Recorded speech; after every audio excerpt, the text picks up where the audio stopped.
भाई साहब क्या धोया शर्मा जी के लौंडे ने। ओ हो भाई, कहां गए वो लोग जो कह रहे थे रोहित शर्मा खत्म हो गया?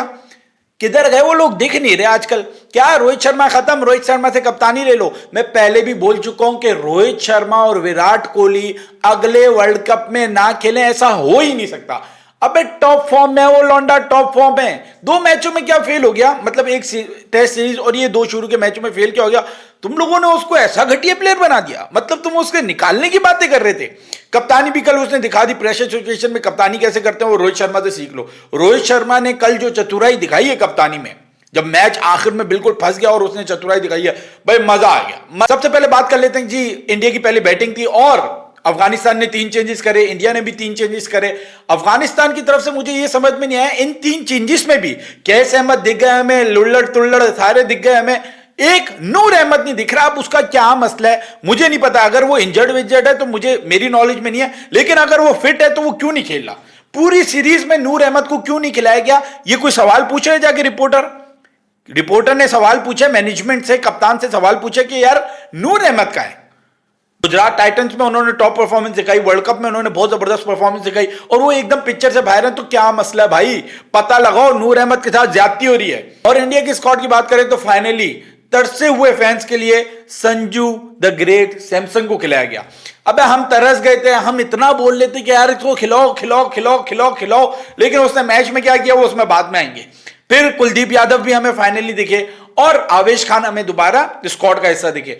खैर इंडिया की पहली बैटिंग होती है और हम देखते हैं क्या जज्बात बदल गए, एकदम से हालात बदल गए। मतलब जायसवाल गए, कोहली गए पहली बॉल पे, दुबे ने 1 रन बनाया वो गए और फिर संजू सैमसन आए, उन्होंने इतना बड़ा हक दिया पिच पे। अबे तुम्हें इतने टाइम बाद एक चांस मिले, तुम क्यों हीरो बनना चाहते हो भाई? तुम सेटल तो हो, तुम सेटल्ड हो, 3 विकेट गिरी हुई है, थोड़ा बॉल को देखो फिर मारो। तुमने आते साथ किस वजह से चार्ज किया, मेरी समझ से बाहर है। अबे भाई इस तरह हकते हो इसलिए तुम्हें चांस नहीं मिलता। अब भूल जाओ कि तुम्हें चांस मिलेगा। क्या आप ट्रेनिंग सेशन में ऋषभ पंत आता हुआ भी देख रहे हैं, मिलना मिलाना उसका शुरू हो गया है और आने वाले आईपीएल में अगर उसने परफॉर्म कर दिया तो सारों की छुट्टी है। ईशान किशन बैठा हुआ है तुम्हारा, जितेश शर्मा भी बैठा हुआ, वो भी तुमसे तो ज्यादा ही रन कर रहे हैं यार। अब हम तुम्हारे लिए बोले तो किस हक से बोले, किस मुंह से बोले? तुम परफॉर्म ही नहीं करके दे रहे।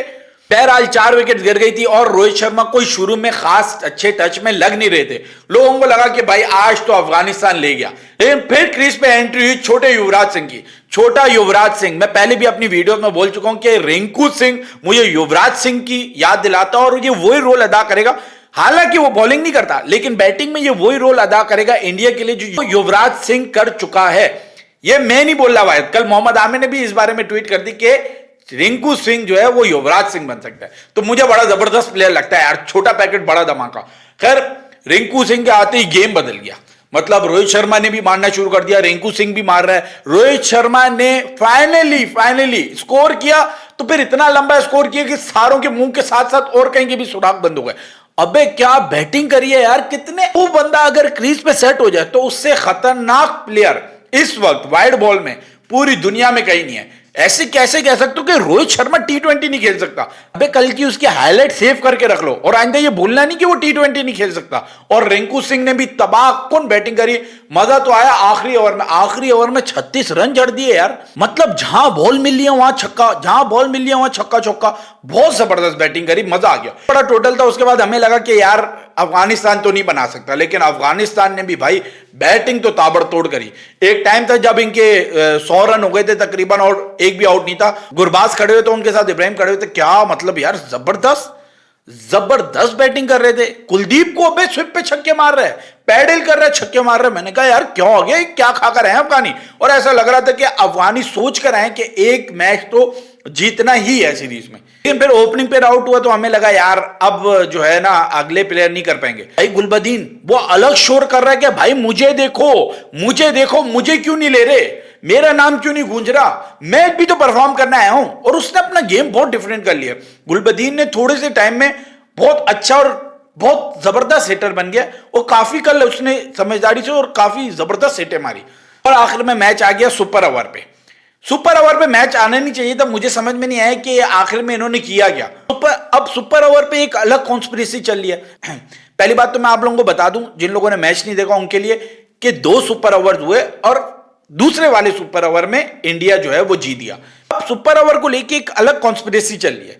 सुपर ओवर में बहुत लोगों का कहना है कि क्योंकि पहले सुपर ओवर में आखिरी बॉल पे 2 रन चाहिए थे, रोहित शर्मा रिटायर्ड आउट या रिटायर्ड हर्ट होके गए थे, इसमें जो है कंफ्यूजन हो रही है, तो वो वापस दूसरे ओवर में सुपर ओवर में बैटिंग नहीं कर सकते थे। और ये आईसीसी का भी रूल है कि अगर एक बंदा रिटायर्ड आउट होके जाता है, रिटायर्ड हर्ट नहीं आउट होके जाता है, तो वो दूसरे सुपर ओवर में नहीं खेल सकता। ये इस तरह का रूल है, लेकिन क्लियर ये नहीं है अब आवाम को कि वो रिटायर्ड आउट हुए थे या वो रिटायर्ड हर्ट हुए थे। अगर आप क्रिक इन्फो पे जाते हैं, वहां जाके देखते हैं, तो वहां रिटायर्ड आउट बोल लेते हैं उनको, लेकिन सुपर ओवर के बाद उनको रिटायर्ड हर्ट बोला जा रहा था। तो ये एक छोटा सा मसला हो गया। खैर, इन सब चीजों के लिए गेम अवेयरनेस होनी चाहिए, और जो ऑन फील्ड अंपायर का डिसीजन हो वही फाइनल डिसीजन होता है, इसमें रोने वाली कोई बात नहीं है। पहले भी हो चुका है इस तरह।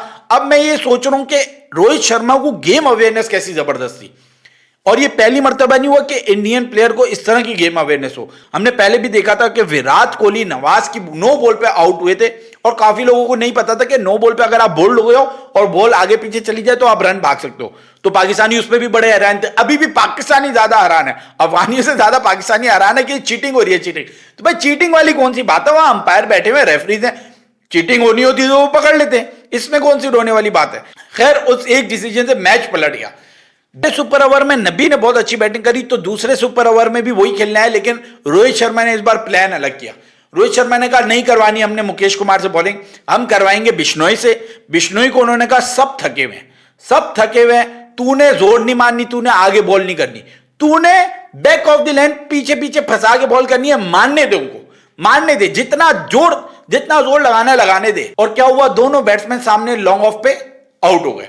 अब मैं मैच की सबसे इंपॉर्टेंट बात बताता हूं। देखिए, मैं हमेशा बात करता हूं कि इतने इतने मटके निकले हुए प्लेयर्स के और वो क्रिकेट खेल रहे हैं। लास्ट दिनों मैंने देखा श्रीलंका की पूरी टीम को आप निकाल के देख लें, सारों के ऐसे ऐसे मटके निकले हुए। जिनके इतने मटके निकले हुए वो क्या बैटिंग करेंगे, क्या बॉलिंग करेंगे, क्या उनकी फिटनेस होगी।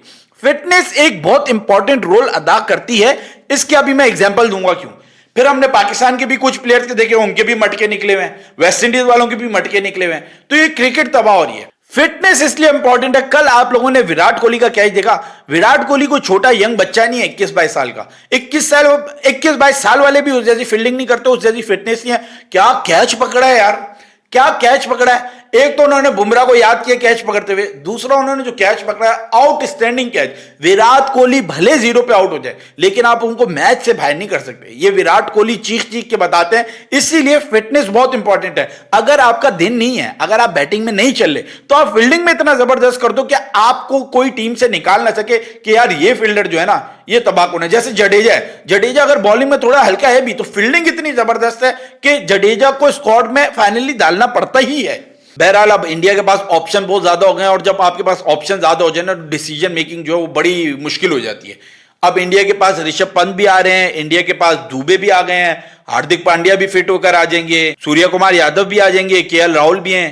तो फिर ये श्रेयस अय्यर का क्या होगा, तो फिर ये ईशान किशन का क्या होगा, देखना पड़ेगा भाई साहब। अक्षर पटेल भी आ गए हैं, जडेजा भी हैं। तो क्या बेस्ट पॉसिबल 11 वो वर्ल्ड कप के लिए सोच रहे हैं, ये देखना पड़ेगा। अब बात कर लेते हैं थोड़ी सी पाकिस्तान क्रिकेट बोर्ड के बारे में। आज एक बड़ी जबरदस्त उड़ती उड़ती न्यूज आई है कि ज़का अशरफ और मोहम्मद हफीज साहब का फैसला हो गया। फैसला ये कर दिया मिनिस्ट्री ने, आईसीपी मिनिस्ट्री ने ये इस्लामाबाद बुला के फैसला किया है। अब ये उड़ती उड़ती खबर है, अब ये किसमें कितनी सच्चाई है ये हमें कल परसों में पता चल जाएगा। तो उनको फारिग इस चीज पे कर दिया। पहले तो उन्होंने बोला कि यार ये हफीज को जो है आपने इलीगल तरीके से कैसे अपॉइंट कर लिया, मतलब वो जॉब की वैकेंसी खुली नहीं, कहीं पे एडवर्टाइजमेंट हुई नहीं, और उसको आपने फौरन अपनी मर्जी से जो अपॉइंट किया। वो डायरेक्टर अपॉइंट हुआ, उसने कहा जी कोच की कुछ जरूरत नहीं, और खुद हेड कोच बन गया। 2-2 सैलरीज भी वो खा रहा है, परफॉर्मेंस भी नहीं आ रही। तो उन्होंने कहा इसको तो पकड़ के लाओ पहले बड़े प्रोफेसर को। फिर ज़का अशरफ साहब को बोला भाई आप किस बात के डिसीजन ले रहे हैं, आपका भी जरा फैसला होना है, जरा आप भी आ जाए लाइन में। तो जितने भी करता धरते हैं पीसीबी के, वो इस्लामाबाद पहुंचे हुए थे, और सुनने में यही आ रहा है कि फिर से रिजीम चेंज होगी, और फिर से अगर नई रिजीम आएगी तो फिर से वो सब उलट पुलट करेंगे। तो पाकिस्तान टीम का क्या होगा, मतलब परफॉर्मेंसेस फिर कैसे मिलेंगी। खैर, उम्मीद है कि आने वाले वक्तों में पाकिस्तान टीम के साथ जो भी हो अच्छा हो, अच्छी क्वालिटी क्रिकेट दिखे हमें, और ये सियासत खत्म हो यार टीम में से। दूसरा, शर्मा जी का लौंडा बहुत तगड़ा है भाई, बहुत खतरनाक है।